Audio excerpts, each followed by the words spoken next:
The conference theme this year to highlight the challenges of teacher education reforms in our own NGSS and how that will connect globally.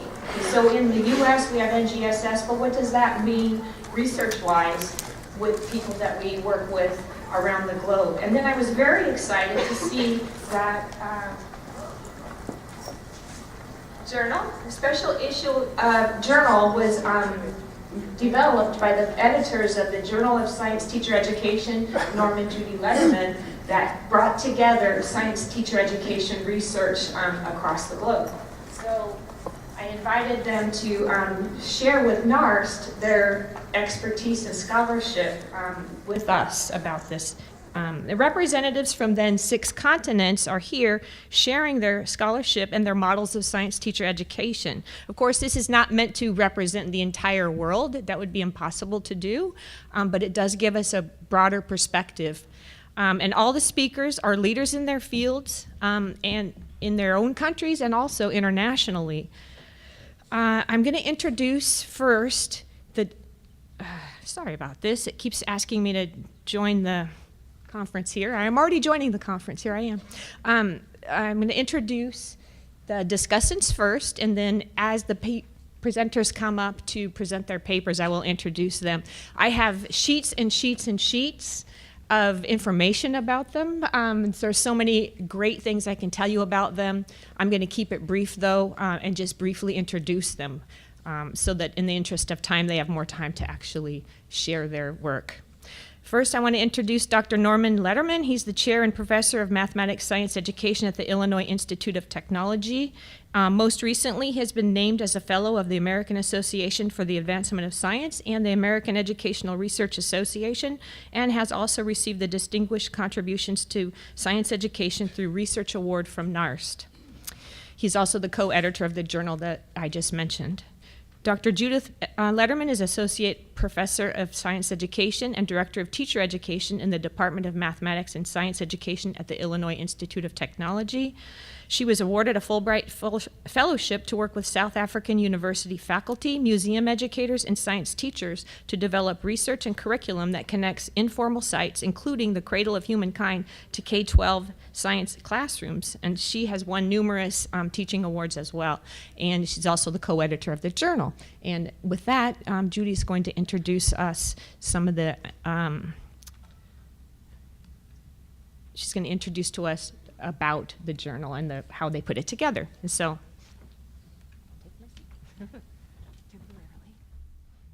I should have started walking sooner. This is a long platform. Good morning, everybody. One of the advantages and perks, if you will, of being an editor of a journal is that you have the opportunity to put together special issues about important and timely events and pieces that affect not only us as editors, but what we think the readers and the membership of the journal would be as well. So since the journal is that of research on teacher education, it seemed more than appropriate to think about what is going on in the world and put together an issue that addressed teacher education globally. So we contacted colleagues who we knew were active in the field of teacher education in terms of policy, practice, and research. And we asked them to, let's see, here we go. And we asked them if they would write a description of what was happening in both elementary and secondary teacher education in their countries. We asked them to discuss the positive and successes of their programs, as well as the challenges that are being faced in their countries around educating new teachers. We also asked them to address future areas of research and trends in teacher education in their countries. But we do want to stress that by no means does our issue or our writers represent the world. That would be impossible. And actually, we're not quite sure how many countries there were. As we were planning for this presentation, every time we Googled it up, we got a different number. Perhaps somebody else could help us here, but it always ran around 130 plus countries in the world. But we did try to get representation from every continent, except Antarctica, because the penguins apparently don't do teacher education. But we do think that our sampling is a beginning, and it does give a sense of what is happening in the world, what the trends are, what the successes are, what the challenges are, the similarities and differences, and hopefully what we can all learn from listening from each other's work. So we hope you listen and learn and then ask great questions at the end of this. Thank you. Thanks, Judy. So our first speaker then will be Mishak Ogiani. Am I saying that? Oguni. Sorry about that. He's the Emeritus Professor of Science Education at the School of Science and Mathematics Education at the University of the Western Cape. And in 2014, he received the South African Association for Research in Mathematics, Science, and Technology Education Lifetime Award for exceptional contribution and dedication to research development in the sub-region. And this year, he's going to be honored with a distinguished contribution and dedication to research, distinguished contributions to research awards from NARST, which is further evidence of his amazing and exceptional contributions to science education over his career. And I'm sorry, I don't know the code, so I have to keep doing this. There we go. Good morning, everyone. It's my delight to be here again. I was here first in NARST in 1977. And since that time, as much as possible, I always come. It's a research home. So thank you very much for giving me the opportunity again to share some of our interests regarding pre-service teachers education in Africa. It's a bit too small for me. Just one. All right, thank you. Just straight to the point about facts about Africa, because people have various ideas about Africa. The first important thing I want to stress is that Africa consists a diversity of 55 countries. And there's 2 or 3 are under debate whether they are countries or they are not countries. I won't go into that. But the UN recognized countries in Africa about 55 with all kinds of differences, policies, diversity, practices, cultural groups. Because people ask me, are you from Africa? As if it's one country. Africa is a big, big continent with many, many countries. As you would have realized from its history, Africa's political boundaries are drawn not by Africans, but by the Europeans in 1855 at the Berlin Conference. They just sat and looked at the map and they cut it. This one belongs to me, and this belongs to you, and then, and so whether they belong to the same cultural group or not was irrelevant. And that has created the instability you see so much in Africa today. People of the same cultural group very often fight against each other because this one is speaking French, this one is speaking English, and the only time they can actually reconcile is when they speak their local language. Like, for example, Yoruba. Yoruba is my own language, and Yoruba, you can find them in about 3 countries, and we speak different languages. So you can see the lots and lots of confusion. I wouldn't blame the Europeans today because this is not the generation. But certainly you can see that it has created instability in many ways. And I want to refer specifically to science education or science teacher education in particular. As you can see, the countries have strong ties with the colonial countries in terms of education, language, industry, trade, and all those things. We have also the the problem of using the lingua franca, which is not non-African languages, often English or Portuguese or Spanish and so on. But despite these differences, there are also areas of commonalities.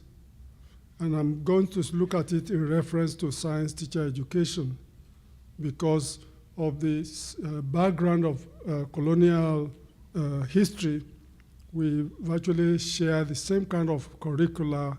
It may vary here and there, but largely just what you can find in Britain, you find in Ghana or Uganda and so on, depending upon where your original colonial country was. And these are the key issues. It took a long time before Africans started thinking about Africanizing the science curriculums and, of course, science teacher education. A new thing began to happen after independence.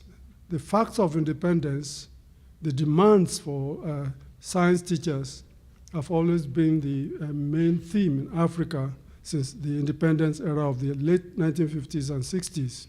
And that has consistently been the issue today, finding sufficient science teachers. I'm aware that no country can produce sufficient science teachers, and I mean qualified science teachers, to be able to teach science at all levels, especially primary schools. Because I know very much about the US, but I'm not competent to say about that, but I know very, very well that no country has been able to manage or just that.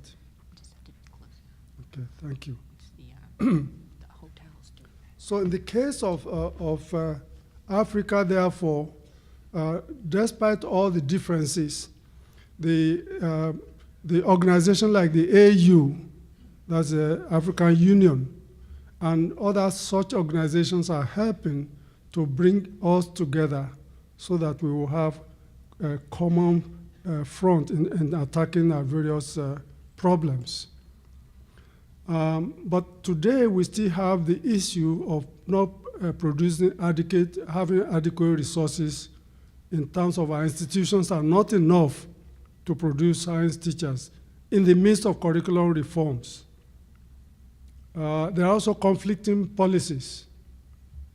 But one thing common all over Africa, and I can say that without mincing words, is that the examination drives the curriculum. I don't know how it is in your country, but anything that will not come out in the curriculum, the teachers don't waste time about it. Despite all the new curricular transformation, I can give you the example of South Africa. In 1997, there was a new curriculum. It is supposed to be transformatory to indigenous science, to make science more authentic, more relevant to South Africans. You can say that of Lesotho or any country. But the problem is the examination. Is it going to come out in examination? And teachers will not waste time either talking about nature of science, which we discussed yesterday, or the indigenous knowledge. Indigenous knowledge is a very new thing, and many science teachers feel offended when you say you are going to teach indigenous knowledge. But over the years, many teachers now realize there's so much science in indigenous knowledge. In fact, to be able to know the science in indigenous knowledge, you must know your science very, very well. And this is the new reality. And it's happening all over. We have run around 4 conferences where we look at indigenous knowledge and all the scientific processes involved in various things that the local people do. And this focus is enriching the curriculum. Teachers have been prepared to be able to enrich the curriculum, not watering down the science curricula, but really making it richer and more relevant to the lives of the students. Another thing which I want to just stress about this relevance of the curricula in teacher education, because most of you have different types, 4 years or 3+2, different kinds of formations. But ultimately, we want science teachers who can teach at the various levels. In some countries, they have specialist teachers, those teachers who teach science at the primary school level. But not many countries are practicing this. Our primary school teachers are still in need of help, great help, to be able to teach science properly, being very confident. Another thing which I want to point your attention to, and my colleague here will be able to add more, Professor Marisa Rolnick, is how to be able to teach science in such a way, especially scientific inquiry, which is in all the curricula. A lot of science teacher education institutions are trying to organize workshops, various programs to make our science teachers much more inquiry-oriented. I was invited by the Academy of the Sciences in 2010 to UK to present science education, inquiry science education in Africa. And that, to my mind, as I listened to country after country, I found that it's basically the same issue, that our science teachers are struggling with the issue of integration, making science to talk to their lives outside the school system. And then, of course, is how science is taught and learned. And these are some of the challenges which I want to call to your attention. Many years ago, I remember in the 80s, when I come to this conference, is that people who are sympathetic to, with Africa will say, hey, what are you talking about cultural issues in science education? Because those of us who studied here in the 70s, we know that everything was quantitative. Even though my study was philosophical, I still had to use statistics somehow. When I look at the thesis now, it doesn't make sense to me, but in those days, qualitative research was not focused. I mean, as my professor would say, it's a wishy-washy thing. But today, we have gone the other way, that there's so much emphasis on qualitative. And it should be, because our culture is important, the way we teach or learn science. And I think if there's anything I would have been able to stammer this morning, is the fact that, and even this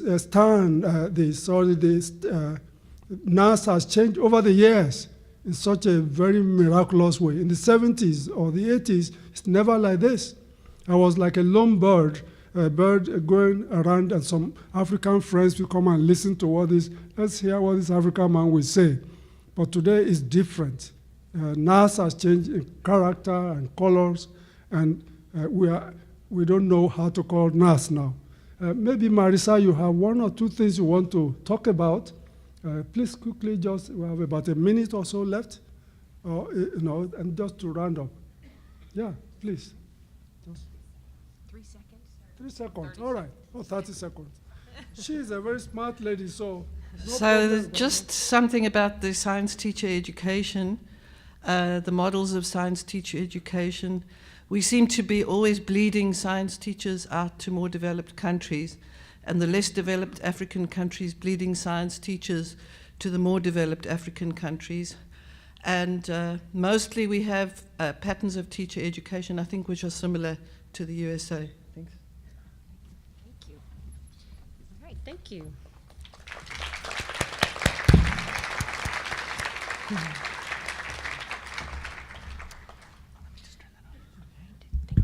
All right, now I'd now like to introduce to you Professor Enshan Liu, who is the director of the Department of Biology Education and also the Science Education Research Center at Beijing Normal University. He's currently a member of the National Academic Committee Board of General Education Curriculum and a member of the National Academic Committee Board of Teacher Education Curriculum, and a former executive member and vice president of the East Asian Association for Science Education.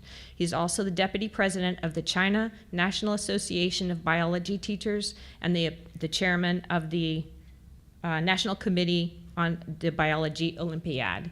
And welcome and thank you.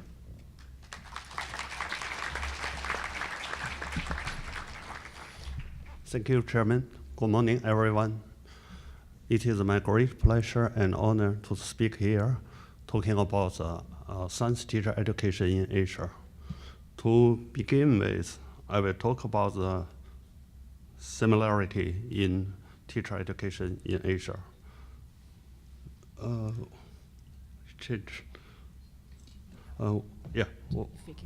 Yes. I speak one for the time reason. The teacher education in Asia countries and the regions, and the science teacher education in those countries and the regions are embedded in Oriental culture. This is a very important feature in our education system. And talking about education system, the Asian education system are very centralized, such as Japan. Japan government control and monitor the science curriculum as well as the teacher preparation programs. And for the Thailand is also government controls the whole curriculum for the secondary school science curriculum and teacher curriculums. And the requirement for science teachers are basically the same. The science teacher certificate, they require 2 years or 4 years of tertiary education studies. And for all the institutes preparing science teacher in both kind of universities, teacher training university, the normal university, and the comprehensive university. And talk about the challenge in most of Asia areas and Asia regions we face is that in quite a number of the places, the teacher force, the science teacher force, with poor scientific content knowledge, especially in the remote area, such as Philippines, such as in China. And the teacher,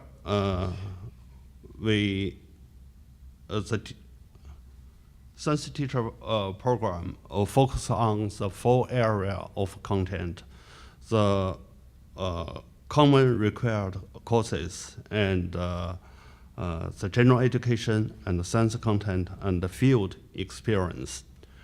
And this is a program that's a Korea science teacher program. This, they have the contents of the general education, they have general courses and the science content area.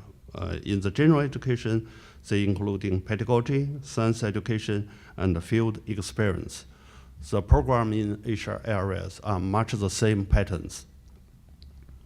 And what's the difference in Asia?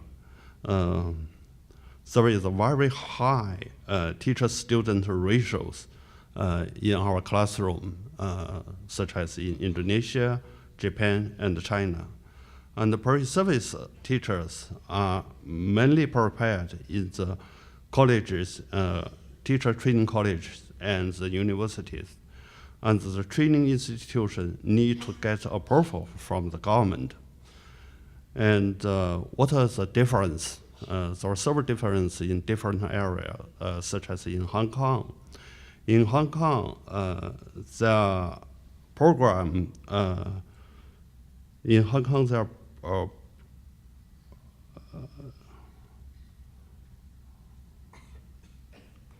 the programs are organized in the following area. That is the curriculum on the curriculum and instruction, the organization and the instruction, as well as education psychology. And in India, India's pedagogical courses are quite different from others.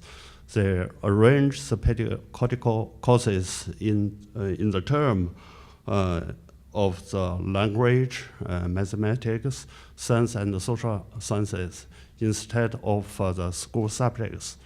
The advantage of that is this approach can help the student teachers teaching integrate science courses. And I skip about the Indonesia. In Israel, much emphasis on the practice and much emphasis on and they also focus on the support for the peers. And for Japan, Japan has two, let me see.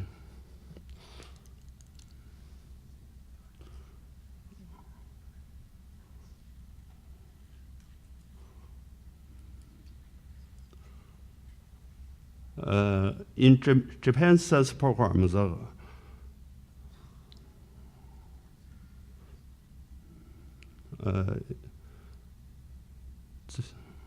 in Japan's program, they much emphasize on the traditional culture because they believe the traditional culture is one of the hidden curriculum for the science teacher program.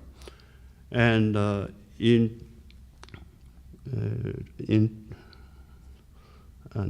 that's about for the Korea. Korea has a quite strong science teacher force, and to be a science teacher in Korea is not very easy one. So science teachers are hired with a rigorous procedure, 3 or 4 steps, in which including the tests on general education, science education, and the teacher performances. And for the teacher's certificate examination, lab-based tests are optional. And I skipped Malaysia, Pakistan. And what is the unique, I skipped the Philippines one. And talk about Singapore. Singapore science teachers in Singapore are prepared in one institute. That is NIE Institute. And their curriculum for the science teacher education, including covers education research and curriculum research and academic content knowledge, and as well as communication skills and internships. And this is Singapore. And for Taiwan, in Taiwan, for the Taiwan, the practical training and hands-on training is a key factor in teachers' training. Those hands-on activity program helps elementary teachers with confidence on their hands-on teaching activities. And I skip the one, the content. And talk about Thailand. And pre-service in Thailand, they emphasize on the science content knowledge, understand the nature of science, and the PCK knowledge. And in Thailand, they also emphasize on the teaching practice. And talk about China. China has a teacher education program, which we call the government-sponsored normal students program, starting in the year 2007. This program is aiming to enhance the teachers' force in the rural area. All the students for the program coming from the rural area.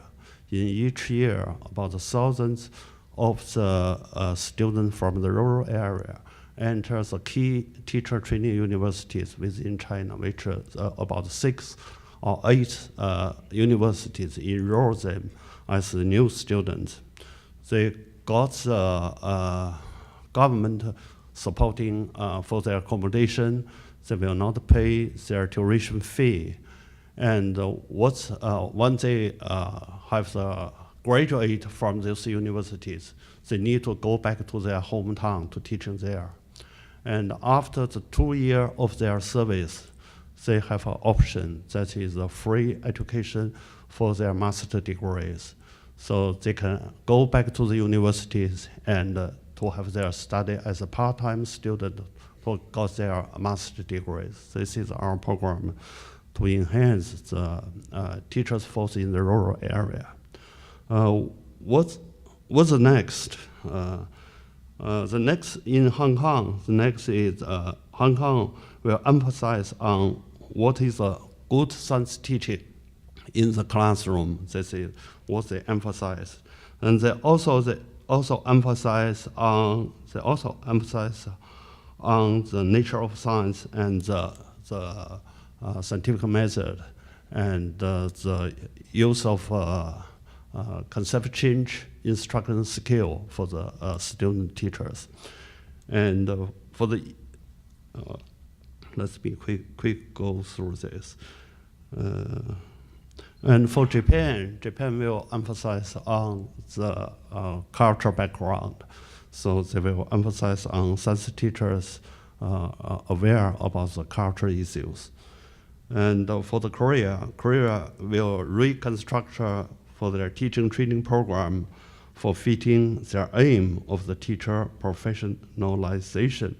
And they will improve the quality of their certificate examination.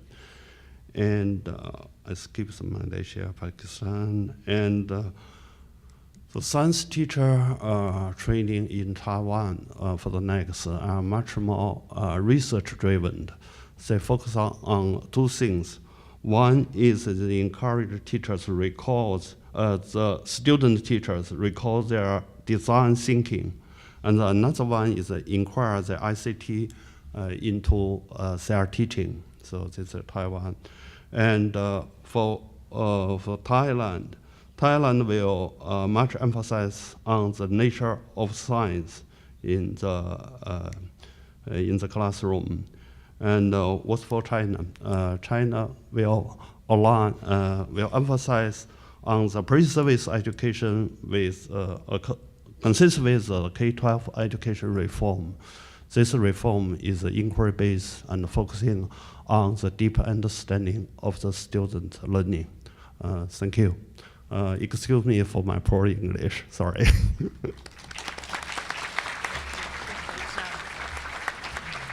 Thank you. It's now my pleasure to introduce Dr. Mia Wan, who is currently a lecturer at the Science and Mathematics Education Center in Curtin University in Perth, Australia, with Dr. David Tregus, who is the John Curtin Distinguished Professor. He's unable to attend due to his wife Gisela's recent unfortunate passing. But Mihei is here and happy to represent their research team. She recognizes that though she has moved around the world, this current manuscript was a very interesting experience for her to work on because she initially went through a Korean education experience, conducted her PhD work in the United States, and finally is working in Australia, contributing to a paper on Australian science teacher education. So she feels that has helped her have a very broad perspective on science teacher education. I'm glad to have her here. Thank you.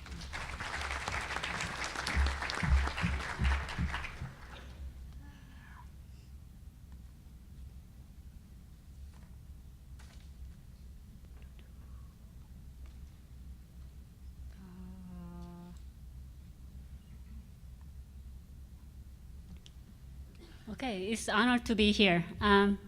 It's good to see all the familiar, friendly faces here. I have to apologize to New Zealanders first because we were a little bit selfish not to include New Zealand's science teacher education program in this manuscript. We talked about mainly Australian teacher education program. In recent years, science teacher education, or more about initial teacher education program, has been in great favorite topic in politics and public debate. Often the discussion starts with start with the knowledge-based global economy and growing importance of education quality. And to increase the education quality, we need to increase the quality of teachers in school. So because teacher quality is the most influencing factor to improve the students' performance, we want to improve the teacher education program. So Australian Institute for Teaching and School Leadership has been established to build the national standards for teachers, and they established the teacher education accreditation procedures. And last year, the Minister of Education appointed advisory group for reviewing teacher education programs and provide recommendations how to improve teacher education in Australia. Just to give you a brief overview of Australian teacher education program, I included a couple of slides in this presentation. We have 48 providers, initial teacher education providers, and we have 400 accredited initial teacher education programs. Maybe it's diverse for a country with 20 million people. But if you think of like 3 major routes to become secondary science teachers, we can identify 3 things. Bachelor of Education in Secondary Science Teaching, or double degree in Science and Education, and Bachelor of Science as undergraduate and professional degree as a teacher. To get the Bachelor of Science, Secondary Science Teacher degree, you need to go through core education studies, and you have to have like 2 subject areas, and then you have to learn the teaching methods for those 2 subject areas, and you have 3 semesters of school-based practicum. Once you graduate from the initial teacher education program, you are likely to be put into teacher induction program. Like over 90% of early career teachers for first 2 years, they are put into school-based formal induction program. And it is likely that you have reduced teaching load with working with the mentor teachers in the school. As I said before, the Minister of Education appointed the advisory group to review the teacher education program in Australia.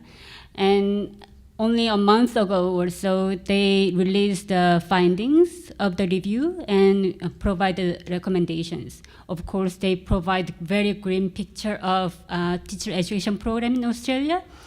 And they said, Australian teacher education have variable quality. Some have decent quality, but some have very poor practices. And they said the teacher professional standards are not really implemented strongly enough in every teacher education program. And they also showed a concern for low entry level to teacher profession. They want to have top performing students going into teacher profession, but that is not the case in most university situation. And they also found that initial teacher education programs focus too much on theory, and teacher candidates do not have enough practice in school setting. So they want to have more school-based teacher education program implemented in Australia. So the advisory group recommended that federal government should have stronger control over teacher education program, and it should be more of tighter control of teacher registration and teacher education program accreditation procedures. And they said we have to have stronger, tighter entry standards put in place in our teacher education program. So they're going to have equivalent of top 30% of academic performing people to go into teacher profession. So they have to demonstrate they have the proficiency level of numeracy and literacy to show they are top performing students, graduates. And they also recommend that teacher education programs should have stronger ties with schools. And they also mentioned that we have to establish evidence-based approach to effective teacher education programs. Even though we agree that more systematic approach to establish what is most effective way to educate our future teachers, there are some concerns in terms of the language they are presenting, in terms of our current situation. One national survey of teacher education program graduates and principals as their employers show that about 70% of participants in the survey show that they agree or strongly agree that current teacher education program is effective in preparing them to be a teacher in schools. And of course, there are weaker areas. For example, teaching science to students with diverse background, it was a challenge. And another area is more of engaging, communicating with the parents and guardians was a difficult area. But those positive comments were not really included in the review. To increase the academic standing of teachers, the advisory group recommended that we have to put entry standards in place. But in reality, we have a shortage of qualified science teachers, especially in rural, difficult to staff areas. According to a national survey, 70% of school principals complained that it was really difficult to find qualified science teachers for their school. And about 40% of current physics teachers who teach in year 11 and 12 physics, they did not major in physics. And 25% of chemistry teachers do not have their background knowledge from teacher education programs. So out-of-field teaching is very common in some of the schools. And because the advisory group is trying to put more restriction on who is going to become teachers in school, I don't know how this restriction is going to work out with the shortage of qualified science teachers. Okay. But there are some positives in putting more centralized control over curriculum and teacher education programs. One is that science is included in one of major areas in curriculum and teacher education program for primary school. So currently, many primary school education programs do not have strong program for science teaching. And many primary school teachers do not feel confident to teach science, so they have very limited hours of teaching science in school, like about 1 class hour per week.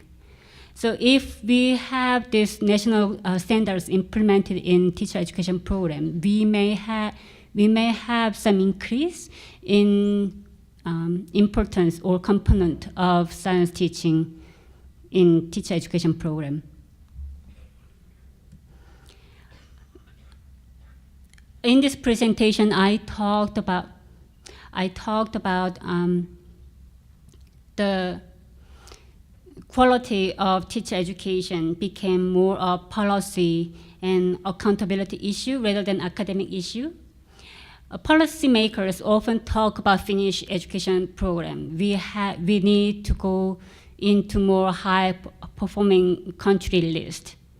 But they conveniently forget to include that Finnish teachers do have autonomy and professionalism working for them. But they completely forget that thing, and then policymakers try to push toward more control, accountability measure in teacher education program. Despite the critical comments and very negative attitudes toward science teachers and teacher education programs, we see continuing commitment from teachers, science teachers, and science teacher educators. They are committed to improve their teaching practice by participating in reflective inquiry in various forms. Thank you.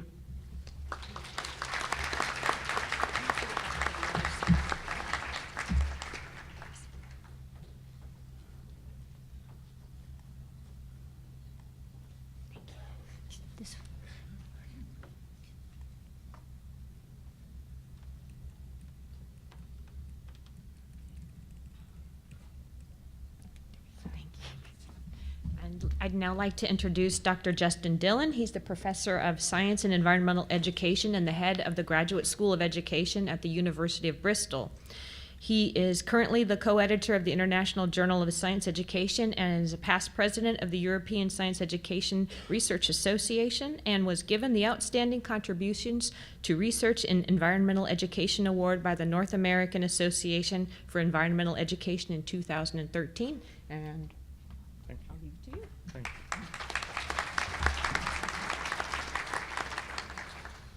Thank you. Thank you, Valerie, for the kind introduction and for the invitation to be here. Thanks to Norm and Judith for the invitation to take part in the special issue, which I think is a very bold initiative. And I think it's great to see so many people from across the world in the room for a plenary at NARST. I want to acknowledge my co-authors, Maria Ivaguru from Cyprus, Joni Vieri from Finland, and Virginia Albi from France.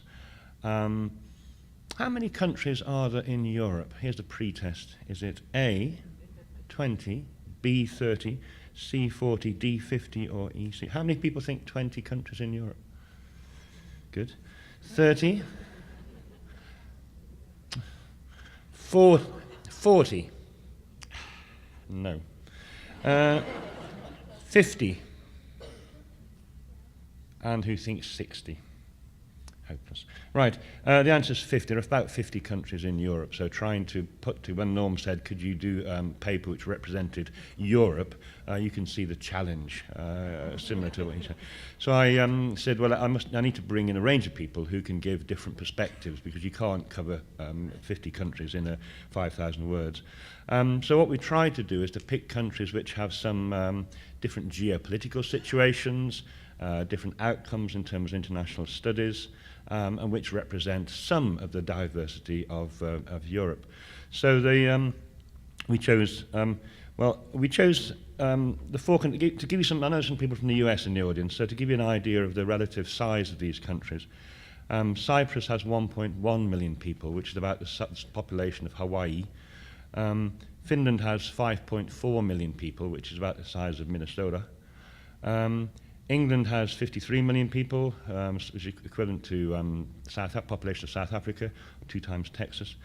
France has 66 million people, which is about the size of Thailand. So that gives you some idea of the scale of countries that we're dealing with in terms of population. So that in itself has some implication. So I'm going to leave that slide, which you can't read, in the presentation, in the slides, so that you've got some background information if you want to look through those particular set of slides. What it does is it looks at the degree of centralization of the 4 countries that we've been looking at. Gives you a sense that some countries have a centralized textbook, some countries, and probably the key thing is in terms of international comparisons, Cyprus doesn't do particularly well. Finland does extremely well in PISA and TIMSS. England does relatively well compared to the other countries, and France is somewhere in the middle. And the word there that's important is relative, that what we're talking about is all these things I talk about in comparing the countries are all relative. So, and even within a particular country, there is quite substantial variation. So let's look at some commonalities. Rather than go through each country in particular, what I've tried to do in the paper, and Maria has put these slides together. So what she's tried to do in this is to pick out some of the similarities and some of the differences, just so you get a sense of the variation across the countries that we've looked at. And within that, trying to represent the diversity in Europe. So elementary education in Finland and France, it's usually a 5-year degree leading to a master's level qualification in education. Pre-service teachers engage in some sort of research, systematic research, which is assessed. Although there are science methods courses, there's far less content compared with the other two countries in terms of teaching people the science content. And the in-school practice is helped and mentored by people who are really thoroughly trained experts in this notion of mentoring, rather than, as you'll see in the other two countries, people who may not be that skilled in mentoring. Tuition for those two countries, tuition for pre-service education in those two countries is paid for by the state, by the government. So compare that with Cyprus and England. Cyprus was once a part of the the British Commonwealth, so that's why there's some similarities between the two systems, even though they're geographically far apart. So a shorter teacher education course, 3 or 4 years, leading to a bachelor's level qualification. But there is more emphasis on science content compared with the other two countries. The mentoring is done not necessarily by people who are expertly trained in mentoring. They're not so competitive. Compared with the other two countries, getting into primary teacher education isn't hugely competitive. The research isn't as compulsory as it is in the other two countries, and tuition is paid for by the students themselves. Finland, secondary education, although in elementary education it's hugely competitive to become a Finnish elementary school teacher, it's far less competitive to become a secondary school teacher. 5-year degree leading to a MA, so again master's level qualification to be a Finnish teacher. Pre-service teachers, again it's compulsory to engage in a research-based thesis. Again, mixture of science methods and content. Again, there are expert teachers. There are about 6 universities in Finland which are allowed to train teachers, and they all have a school associated with them where people are trained. One of the big advantages of a small country. Again, tuition paid by the government, and compared with the other 3 countries, where it's again a shorter training course, leading to an exit award really, which is somewhere between bachelor's and master's level. Again, a mix of content and methods. Again, the mentoring is not necessarily done by expert teachers. It's not particularly competitive to get in compared with the elementary school courses. And again, although research is often done in those 3 countries at pre-service secondary education, it's not assessed at the same level as it is in Finland. So let's step back a wee bit and look at these unique program components. Some aspects which are particularly common to European teacher education is the degree to which research, and I think increasingly pre-service teacher education is going to be training people to do research and education because schools want to be research engaged, research informed. What's interesting across the continent is this balance between content training and methods. So in England particularly, content and methods are integrated together. In some countries they're kept separate, so you have courses in science content and some courses in science content knowledge. The degree to which the people who train the teachers are expert teachers themselves varies. And what's interesting is once you are trained, once you've had your pre-service training, how much training you get beyond that. In fact, in most of those countries, and probably across the continent, what's interesting is how little teacher education people get beyond their initial training, and that's something which there are some signs that's beginning to change. Okay, so let's, and again, remembering we're not counting the 46 other countries which go to make up Europe, here are some trends. Across, there are 28 countries in the European Union, and that's had a major influence. Although the European Union can't affect directly what goes on in education in the member countries, it can have a big influence in terms of what it funds in terms of research and development. So some of the reform in the curriculum across the European Union has placed an emphasis on science competencies. So if you look at the science curriculum of a number of European countries within the European Union, an increasing focus on science competencies, which equates in some way to the science practices in the next generation standards. And there's a range of reports which you can look at to get a sense of what's meant by science competencies. There's a European Union initiative called Responsible Research and Innovation, which encourages all researchers who are funded by the government and by the European Union to have a clear assessment of the ethical dimension of the research that they're doing. So RRI, Responsible Research and Innovation, is a sort of philosophy of doing research which is sweeping across European science research. That has an impact on the kind of science education that people are doing, in that science teachers are encouraged to get their students to think about the ethical dimension of science. And this, I think, is going to have quite a substantial impact on classroom practice. So another sort of more visionary trend, I guess, is the extent to which research is engaged with practicing teachers. I don't know how many full-time practicing teachers there are in the room, but I imagine it's a very small number. So how do we engage teachers with science education research? So the European Union is trying to do this by creating a website and initiatives to move teachers around the European Union and link people electronically so that science teachers can form their own communities and engage with researchers, and researchers can engage with practice. And Scientix is the website to go to look for that. So more visionary ideas, where are we going, future trends? We have a European Union which is pushing particular kinds of science education. Is it likely that is it desirable that we'll have a common curriculum across the European Union? No, I think is the short answer, not for the next 500 years. It's hard enough to get, even if you take Germany as an example of trying to get a common curriculum, that's never going to happen. And I don't think it's desirable. I think it's far more important that countries have their own curriculum, which are locally dependent and locally fixed. Is it likely that we'll move to a situation where we get continuous professional development more mainstreamed into the lives and careers of teachers? Probably yes. I mean, if the future seems to be about valuing the role of teachers in science teacher education, and so the investment has to be in teacher education beyond pre-service. And this is why more and more people studying for master's degrees, more funding for teachers to do master's degrees. It's likely that teaching in many countries will become a master's-only profession, and you do that master's either in pre-service or later on in service. And the European Union continues to pump money into a whole range of initiatives in terms of inquiry-based science education. Inquiry-based science education has swept across Europe, rather like the Black Death in the medieval times, and with similarly variable results, I think. And I think it's changed the practice, particularly in France. France is a country where there's a great emphasis on inquiry-based science education. In England, we were talking about inquiry-based science education under a different name back in the 1980s when I was teaching. But it's good to see that the European Union is putting money into trying to change and encourage teacher education, science teacher education.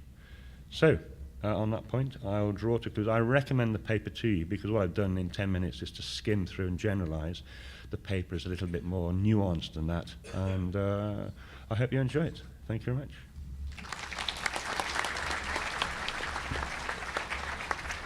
Thank you. I'd now like to introduce Dr. Joanne Olson, who's the professor and director of the Iowa State University Center for Excellence in Science, Mathematics, and Engineering Education.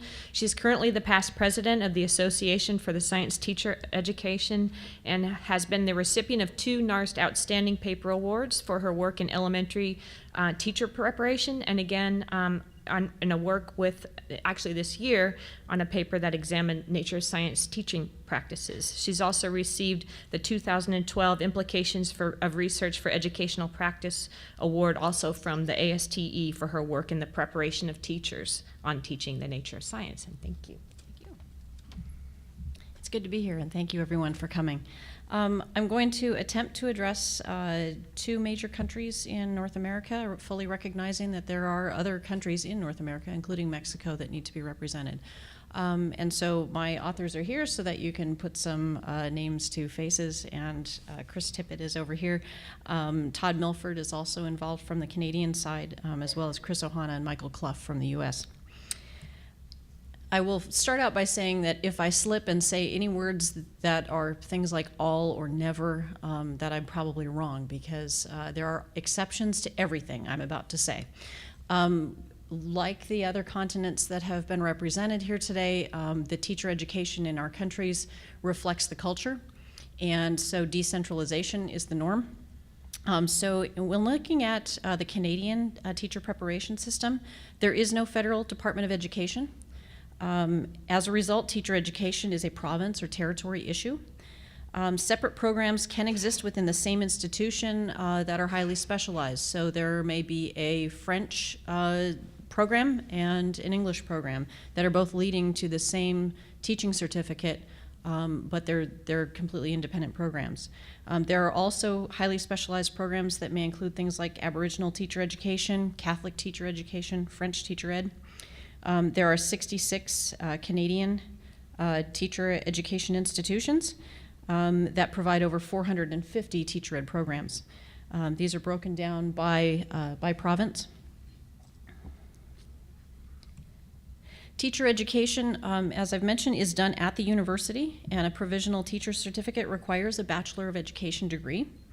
There are variations that exist within that. So there is a direct route where you can do teacher education as an undergraduate degree, which is a 4 to 5 year program directly after high school. There is a consecutive program, which is where you can earn your Bachelor of Education degree after receiving another degree. And this is typically 8 to 20 months, but there is a shift toward more 2-year programs. You can also do a concurrent program, which is a 5 to 6 year where you earn the 2 bachelor's degrees concurrently. So you may have a bachelor's in science as well as a Bachelor of Education, and you're doing both coursework concurrently. Academic requirements are listed here. And these are pretty equivalent to what we see on the US side as well. In the United States, there is a federal Department of Education, but the routes into the profession are decided upon by the states, and this is where variability gets immense very quickly. In Canada, their teacher education is done through the university. In the United States, it may be done through the university, but there are other routes as well.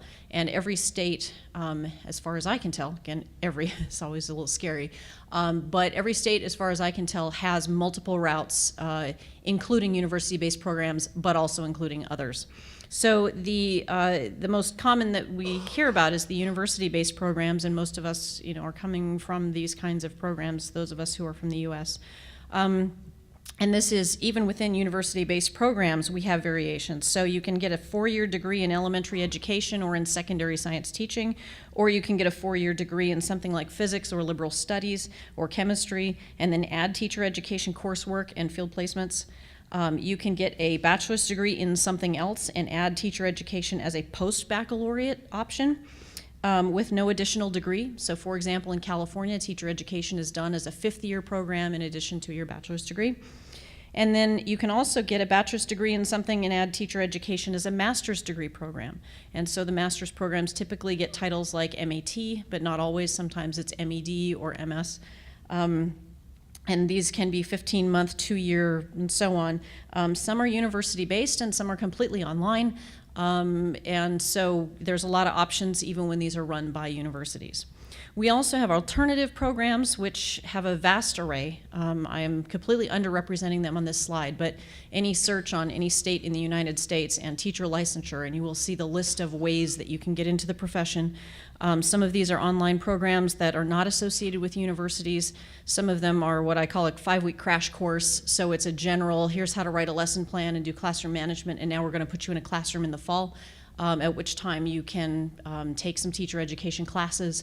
Sometimes those are not offered through a university, but through other programs. There are school district-based programs that are providing licenses for teachers, so they will bring people in and have them in classrooms while the district is providing mentorship, and then they will be granted a license. And then there's also the option of skipping teacher preparation entirely. And I did find states that do that. And Many people will say, well, this is a pretty rare occurrence, and yet in the recent National Survey of Science and Mathematics Education, it was found that 8% of science teachers in the United States had no teacher preparation coursework at all. In the United States, even within the university-based programs, not only will the structure vary in terms of what kind of degree, but also we have variability in terms of the amount of time that a program takes, the number of field placements, the number of hours, the number of courses, both content and pedagogy. States are the ones that set the minimum requirements that then have to be approved by, so the state approves various teacher education programs, and they have to meet minimum state requirements. So the state requirements are often set very low, and then it's up to individual programs if they want to exceed those requirements. At the elementary or primary grades, teachers are typically prepared as generalists and prepared to teach all subjects, and they often receive more coursework in literacy and mathematics because, not surprisingly, those are the subjects that are tested. So we see a common theme running across some of these continents as well. Science coursework is often not aligned or complete with what teachers are going to need when they get out and teach. So when we look at overall findings across these countries, we have vast variability, which makes doing research on teacher education and making claims about the effectiveness of science teacher education very, very difficult. We found that both countries have policies that permit and even encourage insufficient preparation to teach science, and this is occurring at both the elementary level and the secondary level. We have instances where a teacher in Canada can be prepared for elementary, yet can be asked to teach high school science.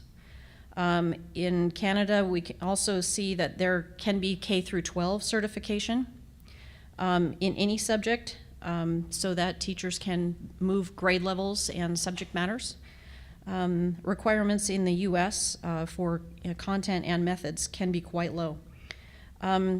Elementary teachers in both countries can teach with very little content coursework in science.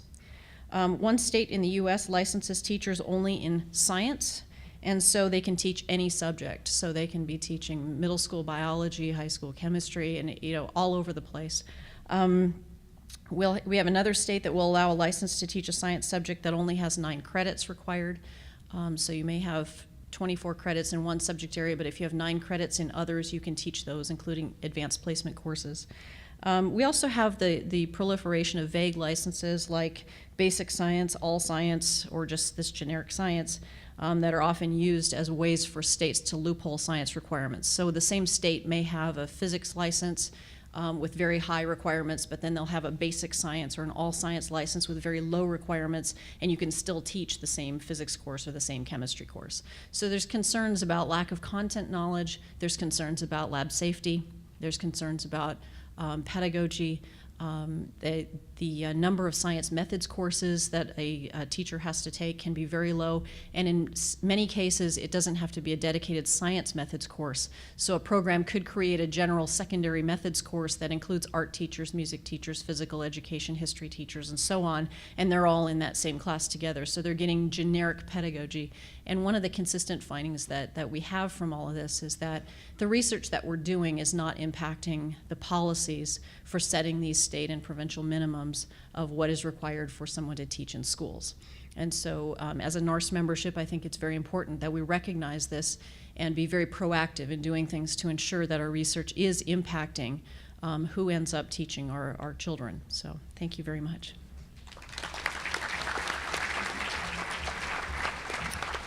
Thank you. It's now my pleasure to introduce Dr. Hernan, who is an associate professor at the Institute of Biology at the Pontificia Universidad. I'm probably going to say this all wrong. I'm going to let him say that again after me, but Pontificia Universidad Católica de Valparaíso in Chile. He has published research in biology as well as science education, and his current research focuses on how the understanding of the nature of science could be a factor in enhancing teachers' and students' understanding of evolution. He is questioning whether this is an assumption or a reality. He is seen as a leader in science teacher education not only in Chile, but in all of South America, and I welcome him.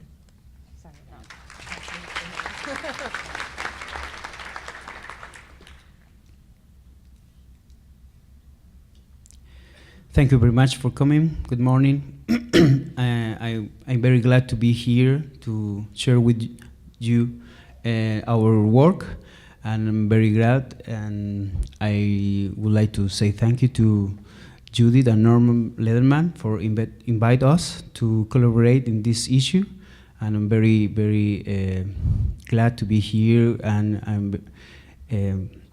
would like to say thank you also to Barry Arkerson and NARST to invite us. So, and our paper is about 3 countries in South America. We have a very big country in our continent, and we don't have many countries. And we working with colleagues in Chile.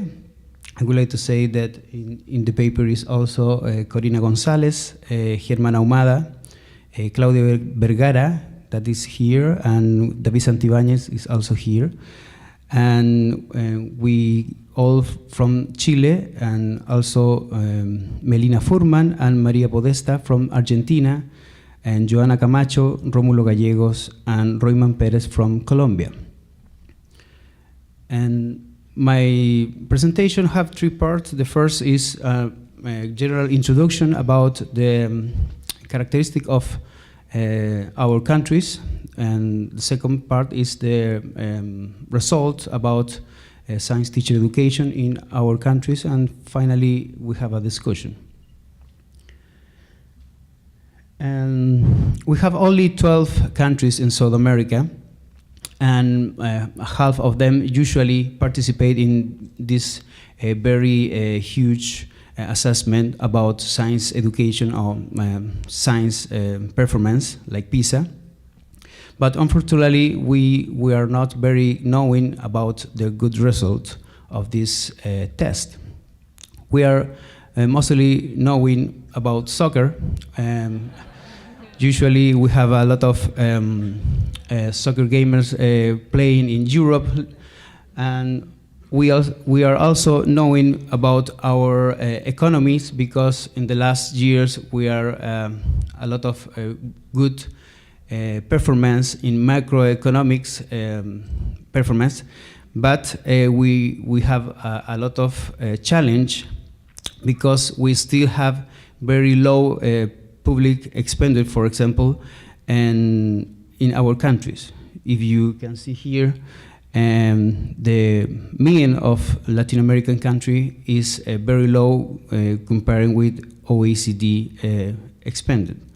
And of course, this have a consequence with education, and we have also usually very low expenditure in education in our country, usually in all South American country. Here we have the bar. The bar is the expenditure, and this is a lot of countries in South America here, and you have here the comparison with other countries. And in relation with the performance of our students, we have also in all our country, not only Argentina, Chile, and Colombia, we have also in Peru and Brazil very low performance in, for example, PISA and TIMSS, comparing, of course, with other countries like a European country or Asian country or North America. So we are very concerned about that, and we are very glad to work together and analyze our science teacher education, because we know that the teacher is one of the most important variable in student performance. So here I showed you many characteristics of the 3 countries' science education training. And first of all, in Chile and Colombia, usually the training is in the universities, but there exists also another tertiary institution that also form teachers. And in Argentina, we have mostly a higher education institute that are specialized in teacher education. So they are different from universities. And so that is a little bit different. And about the selection criteria, usually we don't have a very strict selection criteria. And usually, for example, in Argentina, teachers only need secondary degree to go on study, for example, science teacher or other program about teaching. And in Chile and Colombia, we need some minimum score for some universities, but for another university, you have only have the test to enter. So, according to national or state examination, we usually don't have this kind of examination in Argentina or Chile, and we have some kind of examination in Colombia because practicing teachers must undergo a selection process. And according to our review about research training in Argentina, usually the teachers don't have to make a thesis, but in Chile and Colombia we have research in elementary teachers or secondary teachers. All these characteristics are mostly in both elementary and high school program. And according to trainers, about trainers, usually in South America, and particularly in Argentina and Colombia and Chile, we have very small group of scholars that have experience in research and also have experience in school. Usually we have a PhD from science, of course, and from psychology or sociology, but we have very few specialists in science education with experience in teaching and in making research. And about the duration of the program, usually elementary teachers program have only 8 semesters or 4 years, and high school teacher program have between 8 and 10 in different countries. And usually in all South America we have a concurrent programs. So the student teacher have a course of science and course of education and course of science method course and practicum. Here we have a graph of Argentina and Chile and Colombia science secondary science teacher programs, and I would like to stress only the common pattern. We have a lot of part of the program devoted to general pedagogy. Usually we have a lot of course, more than 1 year, about only theoretical general pedagogy. And we don't have a lot of science content course. We have usually 50% of the program. So we have usually 2 years or 2.5 years of science training. So, according to our review, the main challenge that we share in all 3 countries is an insufficient science course and science method course, and an excess of generic pedagogy course. So that is have a consequence because we don't have a space, we don't have where we can teach, for example, natural science or history of science, or more a strategy of teaching. And practicum is poorly represented and not well articulated with the school, because usually we don't, I didn't show you our educational context, but it's very difficult to teachers make make the work. So we don't have a lot of policy for have a very good context. So it's very difficult to university as to school to receive, for example, a student teacher. So the relationship is very, very difficult. And something related with in-service teacher education is that we usually don't have a compulsory requirement for to remain employed, and usually the teacher development program don't have. They are not related with science. They are usually related with math or with language.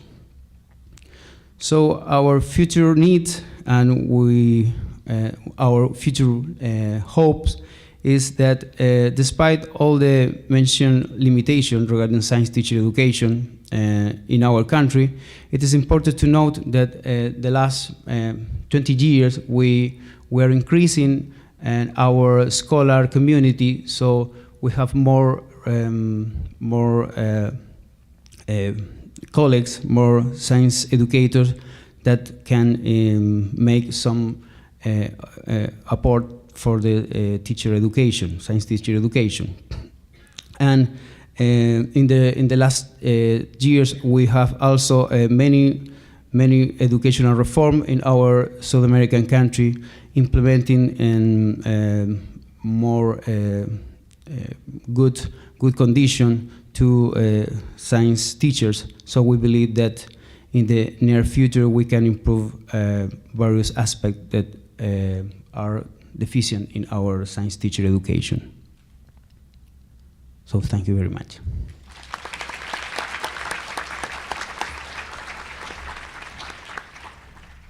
So Dr. Norman Letterman will wrap us up. There will be time for questions, but I just wanted to say a couple of things. I want to thank all the presenters. They all represent large continents, and I think even in the short time we gave them, 10 minutes, like that's an impossible task, I think you can see the variation that exists all around the world. All the programs that exist, some have no pedagogy, some are all pedagogy, some are, we're not sure. And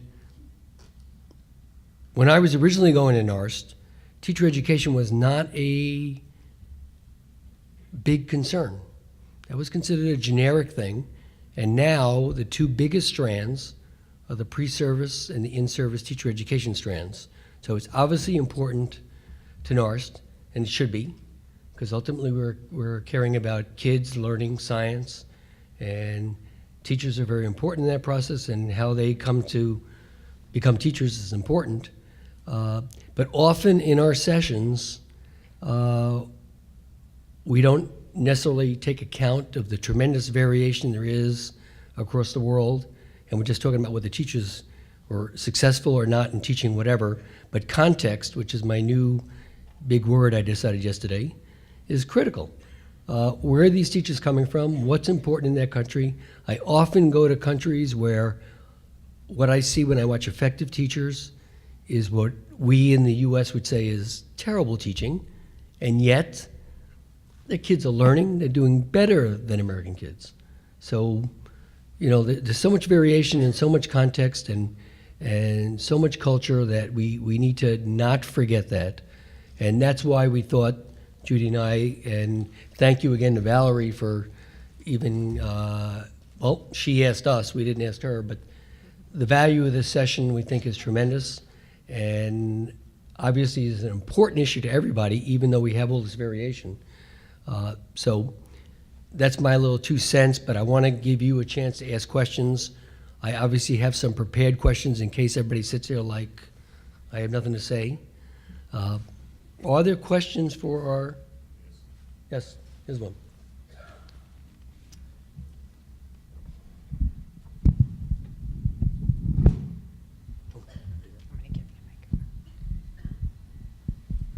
Peter Okebukola from Nigeria. While we were growing up, we used to read a book round the world in 80 days. Now we've gone around the science teacher education world in 80 minutes. We'd like to appreciate everybody for this insightful reports. Come to our world in Nigeria, where we have science teachers having very, very low, appallingly low content knowledge. You will expect a gradient, the content knowledge of the teacher relative to the students. But in the maths class, in the biology class, the chemistry class, the students even know more than the teacher on account of the poor science teacher preparation.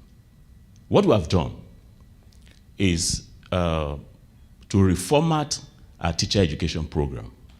What we have running at the moment is the science teacher educator at the pre-service level will take a 4-year degree and will spend some part of the 4 years in the science faculty, some in education.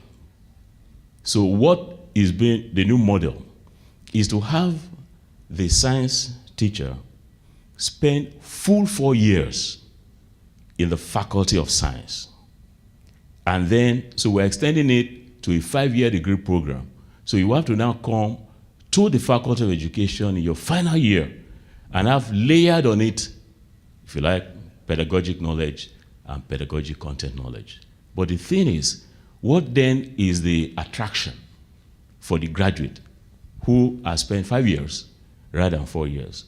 So as part of the package is that if you now take on the 5-year degree program, by the time you exit, your pay, your salary will be heavier. The remuneration and all the other things will go with it. So we're hoping that in another 1 year or two, we'll move into this mode.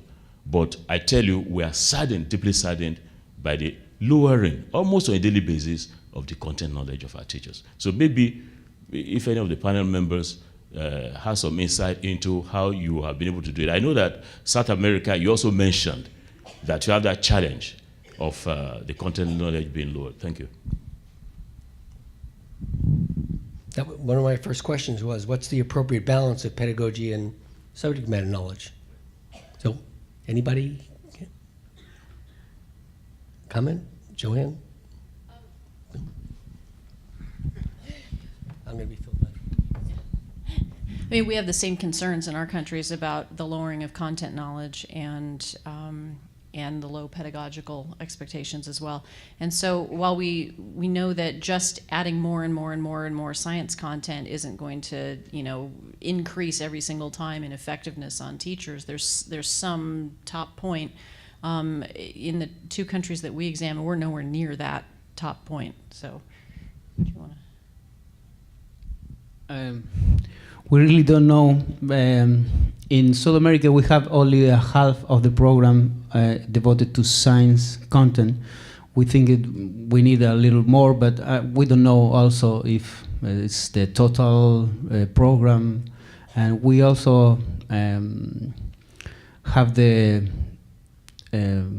we see the evidence of the research that is also very important, the pedagogical content knowledge that we call didactics in our countries and some part of Europe, that we also have a very few science method course. So we have these 2 concerns.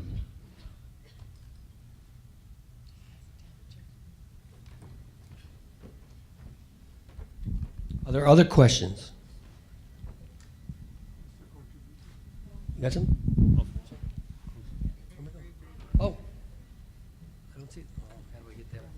You want to do it? Want me to do it? She's much more fit than I am. Do you mind coming up in the front so people can hear you better? Sorry. Thank you. Kia ora. Thank you, panel, for your wonderful presentations, and I'm looking forward to reading the papers. My name's Lindsay Connor from New Zealand.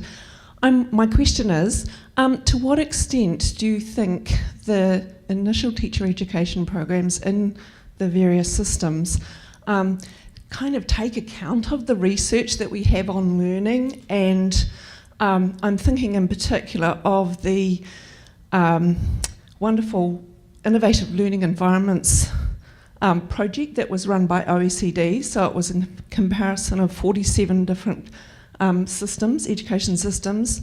And I'm wondering, you know, if you have seen, I guess, that incorporation of the key principles of student-centeredness, interactive pedagogy, incorporation of ICT, you know, to what extent are we seeing those reforms being included in systems reform, I guess? Anybody? Justin? This is a big problem we often talk about at NARST. Do we influence anybody? Thank you. Thank you, Lindsay. That's a good question. It's a question that I've been thinking about as well. It strikes me that even in the teacher education courses in institutions where there are a lot of researchers who are involved in teacher education, that it's very patchy. That sometimes you will go into a workshop or a seminar or a lecture, and the material is really up to date, fresh researchers talking about what they've been doing in classrooms, and sometimes people are talking about research which is virtually out of date. I mean, I think there's still teacher education courses that talk about learning styles, and the evidence for learning styles is almost zero. And I wonder really what we haven't got is a vision for what the fully research engaged teacher education course would look like. And in that, what's the role of research, training teacher education students to do research? So I think we have there's a discourse of research engaged teacher education, but I think we're a long way, and I include the courses I've worked on in the past, we're a long way from reaching the ideal, I think. We saw some fantastic programs that far exceeded state minimums, but they weren't the state minimum and they weren't mandated. So there were other programs that were far below that, so it is patchy.